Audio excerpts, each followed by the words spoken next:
අයිබෝන් 2025 නොවැම්බර් 27 වෙනිදා ගම්පල සහ පේරදිනේ ජනතාවට කවදාවත් අමතක වෙන්නේ නැහැ.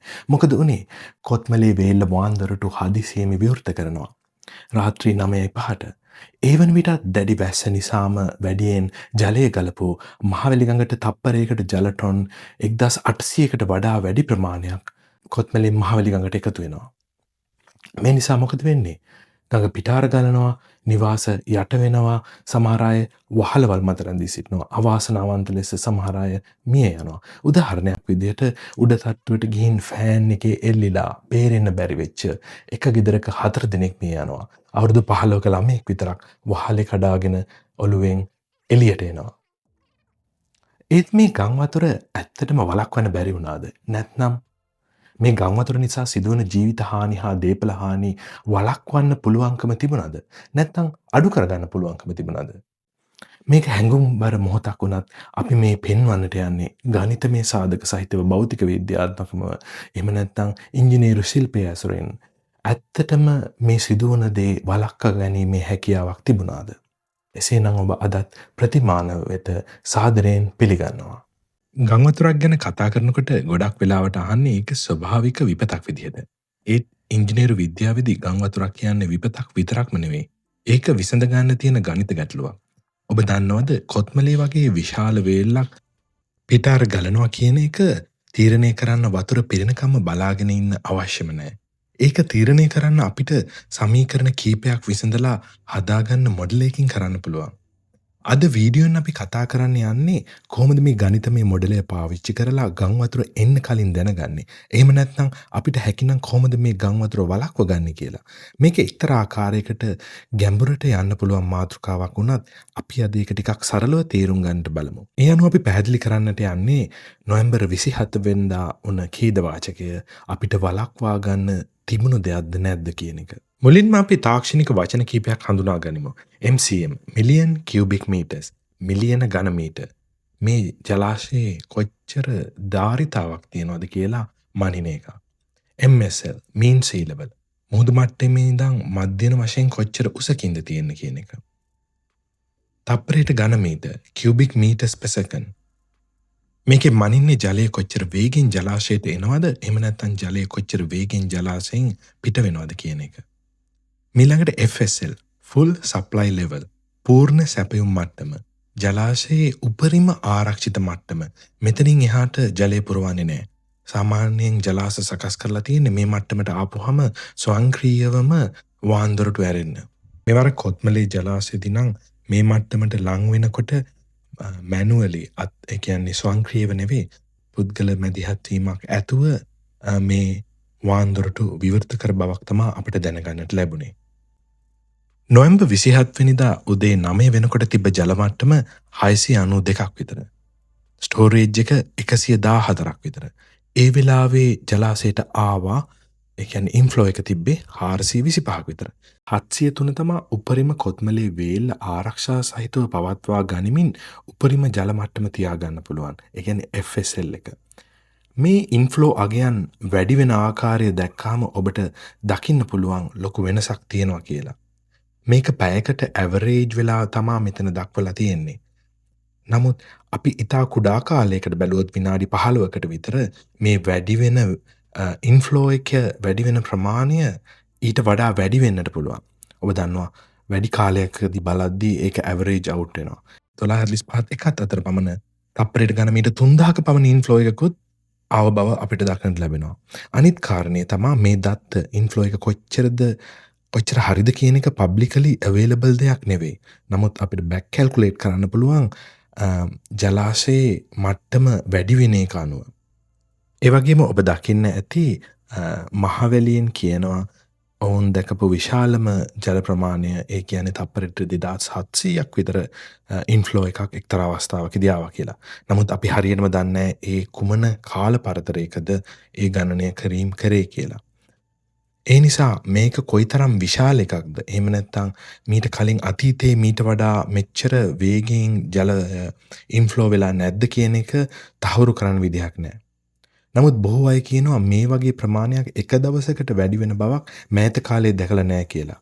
ඒකත් තහවුරු කරන්න දත්ත නැහැ. කෙසේ වෙතත් රෑ 9:05 විතර වෙද්දී බෆර් ලෙවල් එක FSL මාජින් එක ගාවටම ආවා. එහෙම නැත්නම් ඉතිරි වෙලා තිබ්බ ඉඩ ප්‍රමාණය 10යි MCM විතර වෙද්දී වාන්දොරටුව විවෘත කරන්නට යෙදුණා.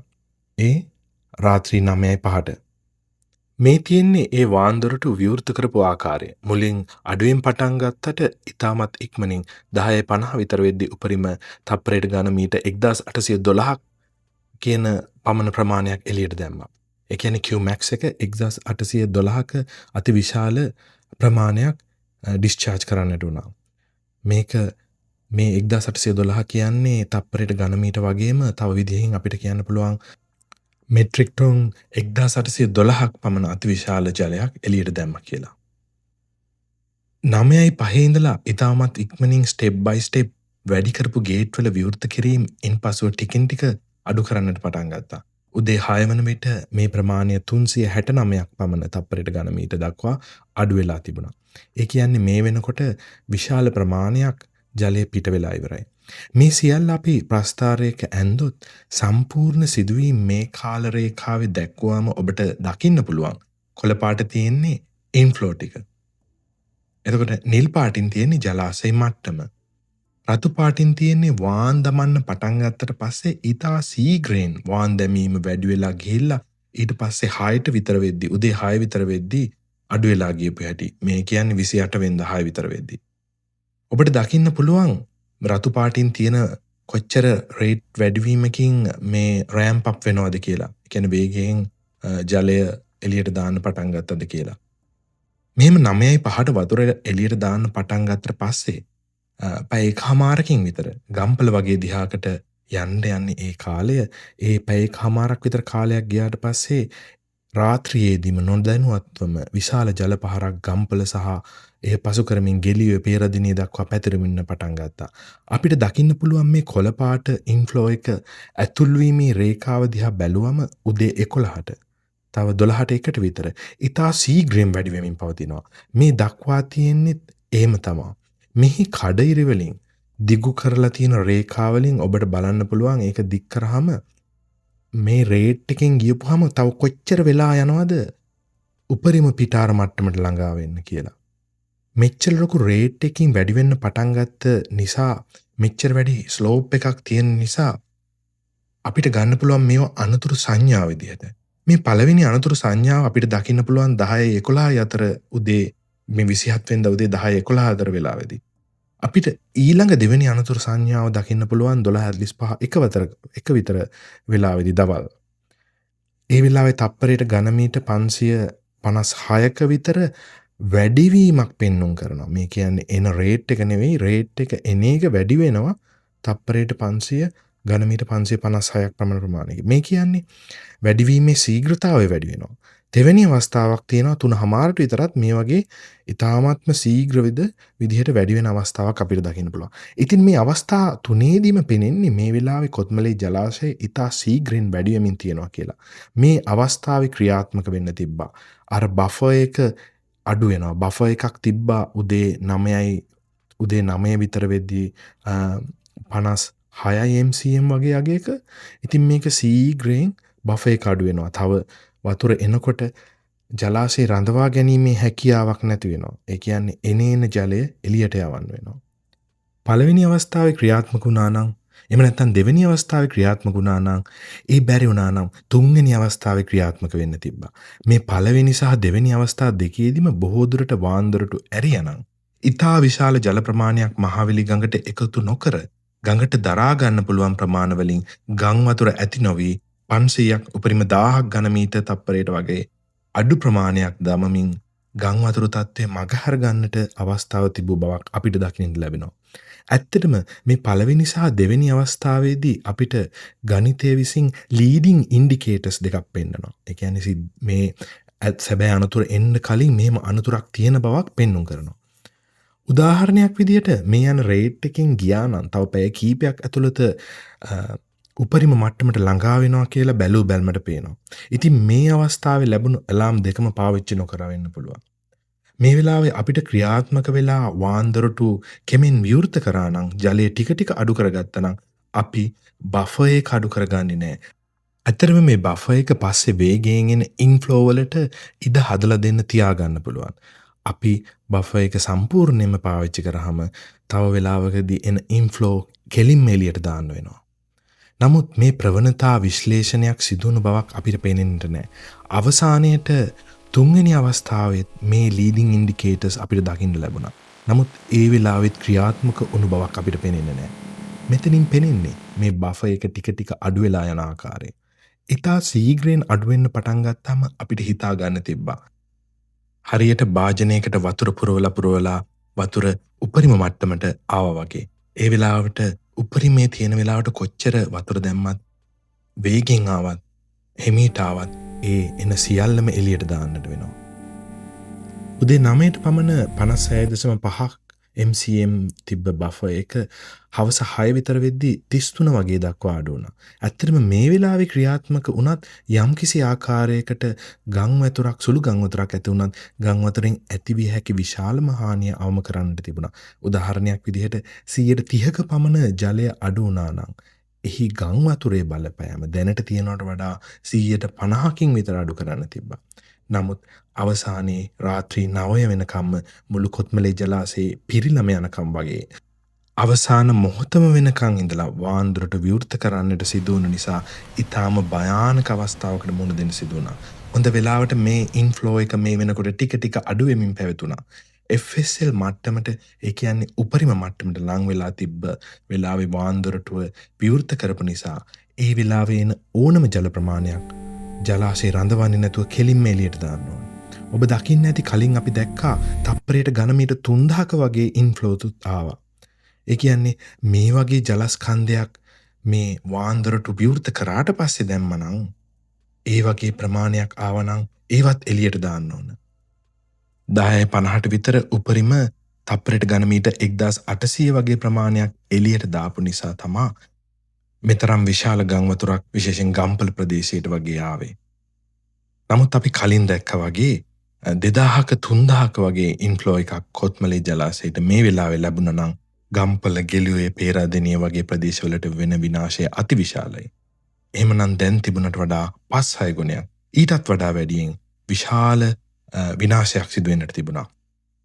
තව විශාල ජීවිත ගණනක් විනාශ වෙන්නට තිබුණා මේ වුණ ප්‍රමාණයට වඩා. මෙන්න මේකයි මේකේ තියෙන රිස්ක් එක අවසාන මොහොත වෙනකන් ඉඳලා වාන්දුරට විවෘත කරාම.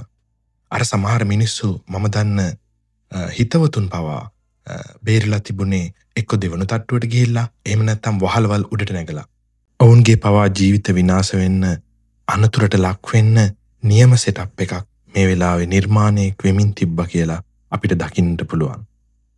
අපි කලින් දැක්කා වගේ අර විදුලි පංකාවක එල්ලිලා බේරෙන්න බැරි වුණේ මේ 1800ක් වගේ විශාල ජල ප්‍රමාණයක් ආපු නිසා. ඒක වළක්ව ගන්න තිබුණා නම් මේ කලින් අවස්ථා දෙක තුනේදීම මේ වගේ ලීඩින් ඉන්ඩිකේටර්ස් පෙන්නද්දී ක්‍රියාත්මක වුණා නම් මේ දොරටු කලින් ඇරියානම් ඔවුන්ගේ ජීවිතත් බේරෙන්න තිබුණා. මේ තියෙන්නේ ඒ සිදුවුණු සිද්ධිදාමය සහ ඒ සිදුවුණු වෙලාවන්. ඔබට දකින්න පුළුවන් අනුතුරු සංඥාවන් කීපයක්ම අපිට ලැබෙනවා. ඒ වගේම එන්නෙන් අවදානම වැඩි වෙනවා. ජලාශය පිරෙමින් යන්නේ ඊතාව විශාල වර්ෂාවක් වැටෙද්දී. මේක ලොකු විනාශයකට අතවැනීමක් වගේ තමයි මට දකින්නට ලැබෙන්නේ. මම හිතනවා ඒ අනුව ඔබට පැහැදිලි ඇති දැන්. බොහෝ දුරට කිසිවක් නොදන්න රාත්‍රිය ගත කරපු ජනතාව සිය ගණනක් මරණය දකින්නේ නැති වෙන්න පුළුවන් වෙන්න තිබුණා. ඒකෙන් වෙන්නේ කාරණා දෙකක් හින්දා. එක දෙයක් තමයි විවෘත කරනකොට එළියට යන ජල ප්‍රමාණය අඩු නිසා එකවර ගම් වතුරක් ඇති වෙන්නේ නැහැ. ඒ වගේම ජනතාව දැනුවත් කරන්න කාලයක් ලැබෙනවා. අඩුම තරමේ 12ට 1ට උදේ 9ට එහෙම නැත්නම් හවස 3ට හවස 6ට මේ පණිවිඩය යවුවනම් ගම් වතුර අවදානමක් තියෙනවා කියලා ගංගා අවට ඉන්න ජනතාව දැනුවත් කරා නම් ඔවුන් සූදානම් වෙලා ඉන්නවා. අවාසනාවකට එහෙම දෙයක් වුණ බවක් දකින්නට ලැබෙන්නේ නැහැ. අපි කලින් කතා කරේ ප්‍රායෝගිකව වතුර වේලට ආවට පස්සේ මැනලා බලන ක්‍රමය ගැන. ඒක මූලික ක්‍රමයක්. වතුර ටික දැන් වතුර වැඩි වෙලා කියලා දොරවල් විවෘත කරන එක නියම ඉංජිනේරින් ප්‍රොසීඩර් එකක් නෙවෙයි. අනික ඔබ දැක්කා ඒක පරක්කු වැඩි. ඒ වගේම කොච්චර රිස්ක් එකක් ගත්තද කියලා. තව දරුණු විනාශයක් වෙන්න තිබ්බා කියලා තේරුණා. නමුත් හරි ප්‍රොසීඩිය එක අනුගමනය කරා නම් කරන්න තියෙන්නේ මේ වෙලාවේ කොත්මලේට වතුර ගේන ප්‍රධාන නහර ටික. එහෙම නැත්නම් මේ දකින්න පුළුවන් අනික් ඔයවල් ටික අග්‍රෝය නානෝය පුන්ඩලෝය රම්බඩෝය වගේ ඔයවල් වල ඇත්තටම මේ වගේ මේවා තමා කොත්මලේ ජලාශයේ ජල පෝෂක ප්‍රදේශ කැෂ්මන්ට් එක. මේ වහින වැස්ස වේල ළඟට එන්න කලින් කාලයක් ගත වෙනවා. එකපාරටම ටෙලිපෝට් වෙන්නේ නැහැ. මේ යන කාලේ පැය 2ක් පැය 6ක් යන අවස්ථාවල් තියෙනවා. සමහර පැතිවල ඉඳලා එන්න පැය 6කටත් වඩා යනවා. ඉතින් මේ කාලයෙන් දැනගන්න පුළුවන් මොකද මේ ඔයවල් ළඟ ඔයවල් පටන් ගන්න ජල පෝෂක ප්‍රදේශවල වල රේන් ගේජස් තියෙනවා. වැසි මාපක තියෙනවා. ඉතින් ඒ වගේ පැය 4කට 6කට විතර කලින් දැනගන්න පුළුවන් ජලාශයට මෙච්චර විශාල ජල කඳක් එනවා කියලා. උදේ 10ට 11ට දැකපු වෙලාවෙත් කිසිම දෙයක් ක්‍රියාත්මක කරන්නේ නැතුව 12යි 30ට එකට විතර දැක්ක අවස්ථාවෙත් කිසිම දෙයක් ක්‍රියාත්මක කරන්නේ නැතුව 3යි 30 වගේ අවස්ථාවක් වෙද්දී දැනගෙන ඉන්න ඕන 6ට 7ට 8ට විතර විශාල ජල කඳක් එනවා. ඒ නිසා 3ට විතරවත් වාන්දරට විවෘත කරන්න ඕනේ කියලා. එහෙම නැත්නම් හවස 3න් පස්සේ මෙච්චර ජල කඳක් එනවා කියලා 12ට විතර දැනගන්න පුළුවන්. මොකද ජල පෝෂකවලට වැටෙන වර්ෂාව ගැන අපිට දැනගැනීමේ හැකියාව බෙහෙින්ම තියෙනවා. වැසි මාපක තියෙනවා ඒ වෙලාවේ. මේක නේද මේ විනාශයට මුල වුනේ. අපි කතා කරනවා වෙදර් ඩේටා දැනගෙන හිටියේ නෑ. BBC එක 25 වෙනිදා කියනවා 600ක පමණ මිලිමීටර් ප්‍රමාණයක් ලංකාවට වැටෙනවා. 24 වෙනිදා කියනවා 500ක පමණ මිලිලීටර් ප්‍රමාණයක් ලංකාවට ඉදිරි දවස් කිහිපෙදී වැටෙනවා. මේ වගේ කොච්චර වාර්තා තිබ්බත් අපි අමතක කරලා දැම්මමු ඒ වගේ වාර්තාවල් අහන්න හම්බුනේ නැහැ කියලා. මේ ලංකාවේ තිබ්බ කාලගුණික නිවේදන වලින් වර්ෂාපතනය තියෙනවා කියන එක අහන්න හම්බුනේ නැහැ කියලා. නමුත් මේ වර්ෂා මාපක උදාහරණයක් විදිහට රෙදි වේලෙන්න දාලා තියෙන වෙලාවක වැස්ස වහිනකොට රෙදි ටික ගෙට ගන්නවා. අන්න ඒ වගේ මේ කැච්මන්ට් එකට ලොකු වර්ෂාවක් වැටෙනවා කියලා දැනගෙන නමුත් අත්දැකීමෙන් දන්නවා මෙච්චර වෙලාවකින් මේක ජලාශයට එනවා. හැම පැත්තෙම ජලාශයට එනවා. එතකොට මේ ඔයවල් කීපෙම එනවා. එතකොට විශාල ජල ප්‍රමාණයක් එකතු වෙලා මේ බෆර් එක ටිකෙන් ටික නැති වෙලා යනවා. එහින්ද ටික ටික අරින්න පුළුවන් කියලා කල්පනා කරන්න තිබ්බා. ඇත්තටම දවස පටන් ගන්නකොට තිබ්බ 692 මට්ටමේ තියාගන්න තිබ්බා. අපි දන්නවා දවස් කීපයක් යනකම් දිගටම වැස්ස වහිනවා කියලා. ඉතින් ඒ ජල මට්ටම ඉහළට යන්න දීලා පිටාර මට්ටම දක්වාම එනකම් කිසිම දෙයක් නොකර ජීවිත හානි, දේපල හානි ගැන හිතන්නේ නැතුව වේල්ල බේර ගන්න විතරක් අවසාන මොහොතේ මේ වේල්ල විවෘත කරාවේ. මෙන්න මේ වෙලාව ගත්තා නම් ඇත්තටම ගංගා සානුව දිගේම ඉන්න ජනතාවට දැනුවත් කරන්න තිබ්බා. ඇත්තටම ඔවුන් දැනුවත් කරන්න කාලෙකුත් තියෙනවා. අවසාන මොහොතේ රාත්‍රියේ සමහර විට බොහෝ පිරිසක් නිදාගෙන ඉන්න වෙලාවේ විශාල ජල ප්‍රමාණයක් එවන්න අවශ්‍ය වෙන්නේ නැහැ. ටික ටික යවලා එහෙමනොත් කිසිම කරදරයක් නැතුව සමහරට සියලුම ගම් වතුර නිසා ජීවිත හානි වන අයව බේර ගන්න බොහොම අවස්ථාව තිබුණා. මේක අලුත් දෙයක් නෙවෙයි. බොහෝ දෙනෙක් පාවිච්චි කරන ක්‍රමවේදය. නමුත් මේ සරල ක්‍රමයවත් පාවිච්චි නොකරපු බවක් තමයි අපිට දකින්නට තියෙන්නේ. සාමාන්‍යයෙන් මේ වගේ වෙලාවක ඉංජිනේරින් විදිහට හරියට කරනවා නම් මීට වඩා වෙනත් මොඩල් භාවිතා කරන්න පුළුවන්. උදාහරණයක් විදිහට 1D model 2D model 1D model පාවිච්චි කරන්නේ ගඟේ වතුර මට්ටම ගැන ගණනයන් කරන්න. ඊට පස්සේ 2D මොඩල් පාවිච්චි කරන්නේ ගඟ පිටාර ගලපුවාම ගොඩබිම මත වතුර පැතිරෙන ආකාරය කොච්චර දුරට යනවද කියන එක. භූමියේ උස මට්ටම් භාවිතා කරලා වතුර ගෙවල් අතරින් පාරවල් දිගේ ගලා එන දිශාව ගණනය කරන්න පුළුවන්. ගම් වතුරේ අවදානම් කලාප එහෙම නැත්නම් ඉනන්ඩේෂන් මැප් එකක් හදන්න පුළුවන්. කුමන ප්‍රමාණයක් යට වේද කියලා ගණන් හදන්න පුළුවන්.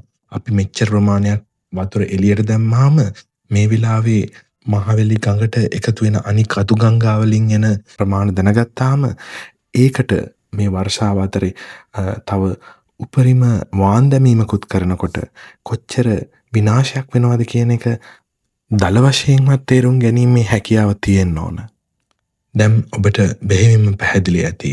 ඊටමත් සංකීර්ණ දේවල් නොකර ඊටමත් පහසුවෙන් මේ විශාල දීපල හානි ජීවිත හානි වළක්වා ගැනීමේ හැකියාවක් තිබෙන්නට තිබුණා. දැන් අපි තව ටිකක් ගැඹුරට යමු. මොනවද අපිට පාවිච්චි කරන්න පුළුවන් තාක්ෂණික දේවල් ඉදිරියේදී ගම් වතුරක් එනවා කියලා කියන්නේ. එහෙම නැත්නම් වාන්දරටු අරින්න ඕන හරි වෙලාව ගණනය කරන්න. එහෙම නැත්නම් කොහොමද ගම් වතුරක් උනොත් කොච්චර ප්‍රමාණයක් යට වෙනවද කියන එක කියන්න. මේවා නිකන් අනුමාන හෝ හිතට දැනෙන වෙලාවට කරන දේවල් නෙවෙයි. ඉංජිනේරුවෙක් විදිහට මේ වෙලාවන් සහ ජල මට්ටම් ගණනය කරන්න විශේෂිත පරිගණක මොඩල එක්ක පාවිච්චි කරන්න තිබ්බා. නැත්තම් සරල ගණනයක් කරලා අපිට දැනගන්නට පුළුවන් මෙන්න මේ වෙලාවේදී මේ හරියට වතුර යන්න පුළුවන් මේ විදිහට පාන්දරටු ඇරියම කියන එක පුරෝකථනය කරන්න. හරි. අපි කොහොමද හරියටම දන්නේ ගම් වතුර ගම්පලට එන්න පැය කමාරක් යනවා කියලා? ජලයේ වේගය සහ පැමිණෙන වේලාව ගණනය කරන්නේ කොහොමද?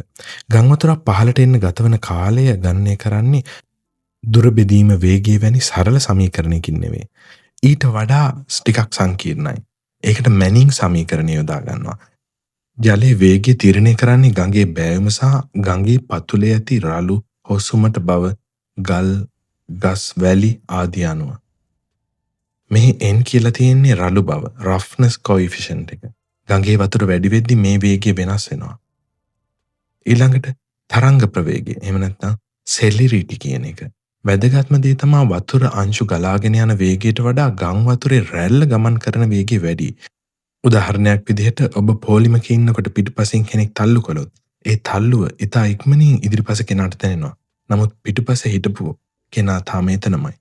ගම් වතුර අනතුරු ඇඟවීම් වලදී අපි ගණනය කරන්නේ මේ වේව් සෙලිරිටි එක. ඒ නිසා තමයි වතුර එන්න කලින් ජල මට්ටම ඉහළ යන්නේ. ඊළඟට ගඟ පිටාර ගලන අවස්ථාවකදී මේ හදාගන්න 2D මොඩල් එකක්. එහෙම නැත්නම් මේකෙන් අපිට මැප් එකක් උඩ පෙන්වන්න පුළුවන් වතුර ගලාගෙන යන්නේ පාර දිගේද කුඹුරු මැද්දේද මේ මොන ටෙරේන් වලටද වතුර යන්නේ කියන එක. ඊට පස්සේ ගම් වතුරක් උන වෙලාවක මේ කැලිබ්‍රේෂන් එක තහවුරු කරන්න පුළුවන්. ඇත්තටම මේ 2025 උන ගම් වතුර මේ අපි ගාව තියෙනවා නම් ඒ වගේ මොඩල් ඒවා කැලිබ්‍රේෂන් කරන්න පාවිච්චි කරන්න ඉතා හොඳ අවස්ථාවක්. ගිහිල්ලා බලන්න පුළුවන් ගඟ මේ වෙලාවේ කොච්චර පිටාර ගැලුවද. ඒ කියන්නේ අතු ගංගාකලෙන් මෙච්චර වතුර එනකොට ව්‍යසනයක් නොවි මේ පාලනය කරගන්නේ කොහොමද? ඒක තමයි ප්‍රී රිලීස් ස්ට්‍රැටජි එකක් තියාගන්න එක. එහෙම දිගටම වහින වෙලාවක ඒ ඉඩ තියන්න හදාගත්ත බෆර් එක ඊටාත්ම පරිස්සමින් තියාගන්නට ඕන. ඊළඟට පීක් ඇටනුවේෂන් එක. අපිට රූපේ පේන ආකාරයට ගඟට දරන්න පුළුවන් උපරිම ත්‍රෙෂ්හෝල්ඩ් එකක් තියෙනවා. අපි මොඩල් භාවිතයක් කරලා ජලාශයට එන වතුර පාරේ උපරිම මුදුන එහෙම නැත්නම් පීක් එක ජලාශය තුල රඳවගෙන එය පසුව සෙමින් මුදා හරින්න පුළුවන්. එහෙම නැත්නම් මේ පීක් එක ෆ්ලැට් කරන්න පුළුවන්. අර 1800 යවනවා වෙනුවට 1000 වගේ ගියා නම් ලොකු විනාශයක් මගහැරෙනවා. මෙන්න මේ පීක් ඇටනුවේෂන් කියන ටෙක්නික් එක ගොඩක් වැදගත්. ඒ වගේම රියල් ටයිම් ඩයිනමික් කන්ට්‍රෝල් පරණ ක්‍රමයට ෂෙඩියුල් එකකට වැඩ කරනවා වෙනුවට විනාඩි 15න් 15ට ලැබෙන දත්ත අනුව වාන්දරට විවෘත කිරීම සියුම්ව පාලනය කරන්න පුළුවන්. මේක ඔප්ටිමයිස් කරන්න පුළුවන්. සමහර විට අපි කොයි වෙලාවද වාන්දරට අරින්න ඕන මොකක්ද ඒකට තියෙන ස්වීට් ස්පොට් එක කියලා AI වගේ දෙයක් පාවිච්චි කරලා කලින් පුරෝකථනය කරන්න පුළුවන්. එහිදී කාලගුණ නිවේදන ඇත්තටම වැස්ස වහින වෙලාවන් දත්ත ඒ වගේම ජලාශය මට්ටම ගංගාවේ උස ඔයගේ ගොඩක් දේවල් භාවිතා කරලා මේ පුරෝකථනය කරන්න පුළුවන්. අර කලින් කිව්වා වගේ 2D මොඩල්ස් වගේ දේවල් පාවිච්චි කරන්න පුළුවන්. තව භාවිතා කරන සමීකරණ තමයි ස්පිල්වේ ඩිස්චාර්ජ් සමීකරණය. වාන්දරට හරහා ගමන් කරන ජල ප්‍රමාණය මේකෙන් කැල්කියුලේට් කරන්න පුළුවන්. උදාහරණයක් විදිහට ගේට්ටු 3ම ඇරිලා තියෙන වෙලාවේ කොච්චර ජල ප්‍රමාණයක් එළියට දානවද? මෙන්න මේක මේ සමීකරණයෙන් ගණනය කරන්නට පුළුවන්. ඊළඟට ගම් වතුරක් ඇති වුනහම ගම් වතුර කොච්චර ගැඹුරුද කියලා බලන්න ඩෙප්ත් ඩිස්චාර්ජ් රිලේෂන්ෂිප් එක පාවිච්චි කරන්න පුළුවන්. මේ අනුව ඔබට පේනවා ඇති ඒ ගම් වතුර ප්‍රමාණයන් අනුව කොච්චර ඉහළකට ගම් වතුර පැමිණියද කියලා. මේ ගණනයන් පෙන්නලා තියෙන්නේ ගම්පල ආශ්‍රිතව. වාන් දැමීම පටන් ගත්ත රාත්‍රී 9:05 ඉඳලා උදේ 6 විතර වෙනකන් අපේ ගණනය කිරීම අනුව 50ක් MCM ජලය ගම් වතුර විදිහට එකතු වෙලා තියෙනවා. ජලය මහවැලි ගඟේ තිබ්බ මට්ටමට වැඩිපුර ගලාගෙන ගිය මට්ටමට වැඩිපුර අලුතෙන් එකතු වෙලා තියෙනවා. ඉතින් අපි හිතමු දවල් 12ට පටන් ගත්තා වාන් දමන්නට හවස රෑ 9:05 වෙනකන් ඉන්නේ නැතුව. එහෙනම් ලේසියෙන්ම 800ක පමණ ප්‍රමාණයක් වාන් දමන්න පටන් ගත්තනම් මේ ගම් වතුර වළක්වා ගැනීමේ හැකියාව 100%ක්ම තිබ්බා. ඊට වඩා පහුවෙලා 3ට විතර පටන් ගත්තනම් ඉතා සුළු ගම් වතුරක් විතරයි ඇති වෙන්නේ. එහෙම නැත්නම් ඒ වෙලාවට කරා නම් සමහර විට තප්පරයට ඝනමීටර් 1000ක් වගේ ජලයක් නිකුත් කරා නම් ඒත් මේ ගම් වතුරෙන් බේරෙන්න තිබුණා.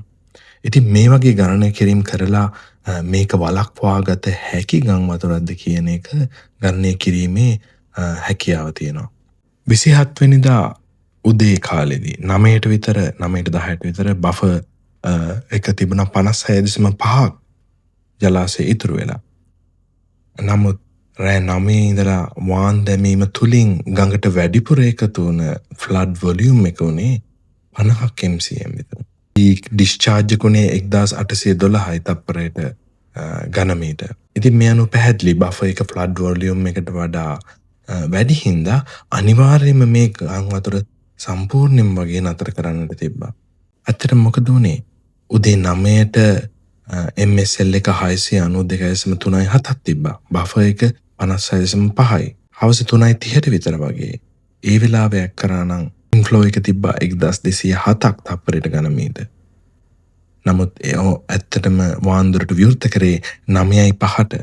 එතකොට MCM 10ක් විතර තමයි ඉතුරු වෙලා තිබ්බේ. ඊට පස්සේ 10:50 විතර වෙද්දී පීක් එක 1812ක් තප්පරයට ඝනමීටර් එළියට පිට කරන වෙලාවේ තදාසන්න ප්‍රදේශ යට වුණාට ඇත්තටම පැය පහමාරකට කලින් 3:00ට මේ වැඩේ පටන් ගත්තා නම් ජලය එළියට දාන එක මේ මහා විනාශය බොහෝ දුරට නතර කරගන්න ඉඩ තිබුණා.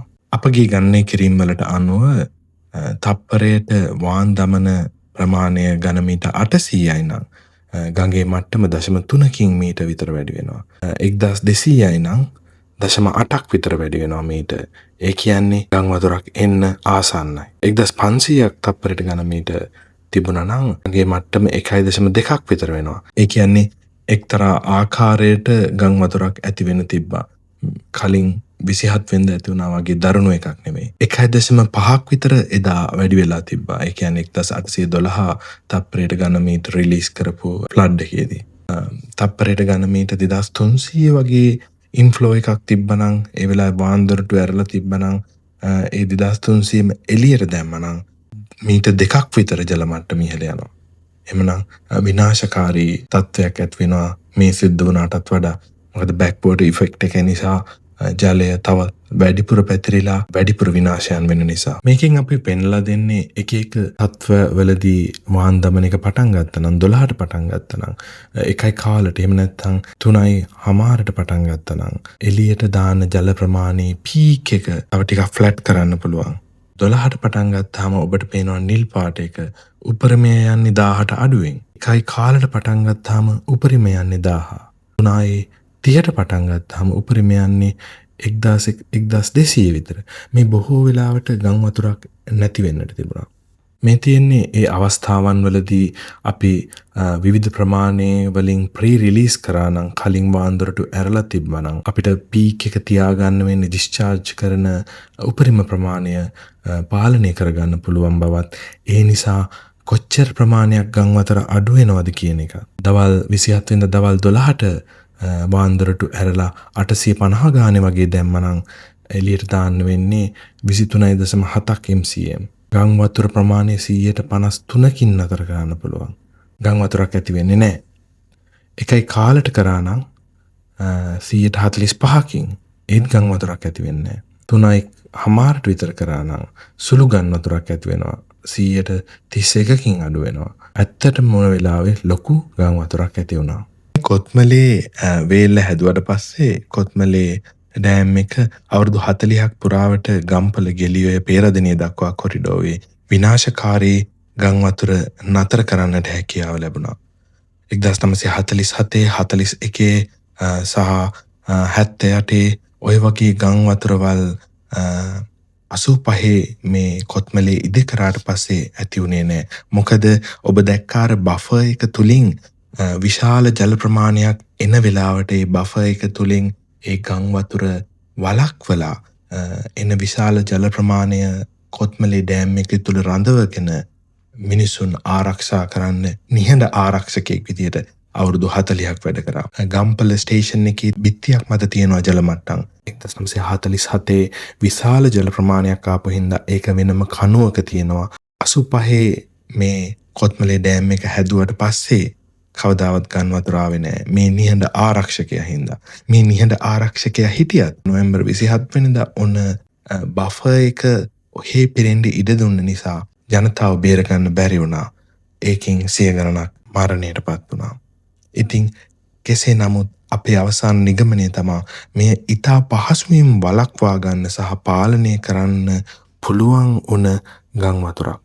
අඩුම වශයෙන් මෙච්චර ප්‍රමාණයක් මැරෙන්නේ නැතුව මරණ ප්‍රමාණය අඩු කරගන්න පුළුවන් බව පැහැදිලිව වැටහෙනවා ඇති. සමහර විට කීප දෙනෙක් බේර ගන්න පුළුවන් worst case scenario එකේදී. එහෙම නැත්නම් හැමෝම බේර ගන්න පුළුවන් බව අපි ගණනය කිරීම වලදී මෙතනදී පෙන්වලා දුන්නා. තව මේ සිද්ධියේදී අප ඉගෙනගත්ත පාඩම් සහ නොකළ යුතු දේවල් තමයි කල්තියා අනතුරු ඇඟවීම් නිකුත් කළේ නැහැ. පොලිසිය සහාය අරගෙන අනතුරු ඇඟවීම් ඉදිරිපත් කරේ නැහැ. කලින් අවස්ථාවල එහෙම කරලා තියෙනවා.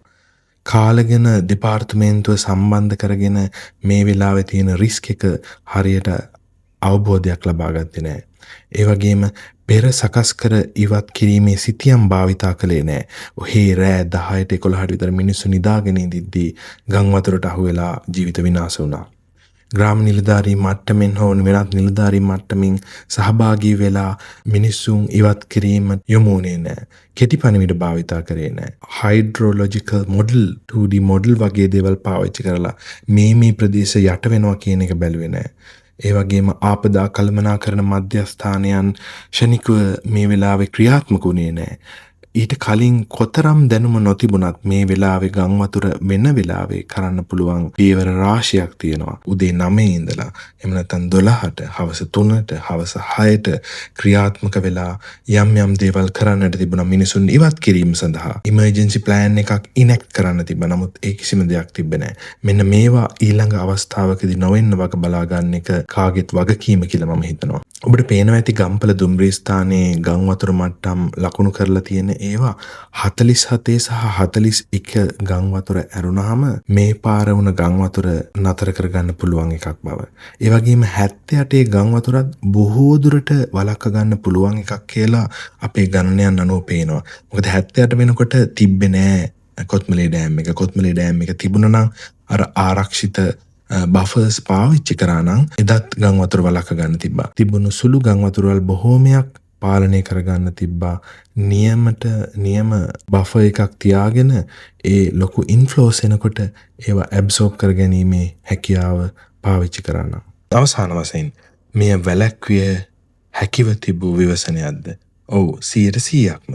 ඒ ක්‍රියාත්මක උනේ නැති බව තමයි අපිට පෙනී යන්නේ. ඊළඟ වතාවේවත් මෙහෙම ජලාශය පිරෙන්නම දීලා මොනවත් නොකර ඉන්නේ නැතුව අවසාන මොහොතේ විශාල ජල ප්‍රමාණයක් නිකුත් කරන්නේ නැතුව නිවැරදි පාලිත තත්වයන් යටතේ නිවැරදි ක්‍රමවේදය අනුගමනය කරමු. ඊළඟ වතාවේවත් අපි හරියට ක්‍රියාත්මක කරමු. හැම ගම් වතුරක්ම මෙහෙම කොත්මලේ ජලාශයට අවශෝෂණය කරගෙන නතර කරගන්න බෑ. උදාහරණයක් විදිහට එක දිගට 4000ක් තප්පරයට ඝන මීටර වගේ වැටෙනවා නම් ඒ වගේ ඉන්ෆ්ලෝ එකක් වෙනවා නම් කොත්මලේ ජලාශයට ගම්පල ඊට පස්සේ ගෙලියෝය පෙරදෙනිය වගේ ප්‍රදේශ ආරක්ෂා කරගන්න බෑ කියලා 2007 කරපු ස්ටඩි එකකින් පැහැදිලි කරලා තියෙනවා. නමුත් ඊට අඩු වර්ෂාපතනයන් බොහෝ විට ලැබෙන්නේ දිග කාලයක් තිස්සේ ඊට වඩා අඩු වර්ෂාපතනයන් හින්දා මං කියන්නේ ශනික වර්ෂාවන් නෙවෙයි.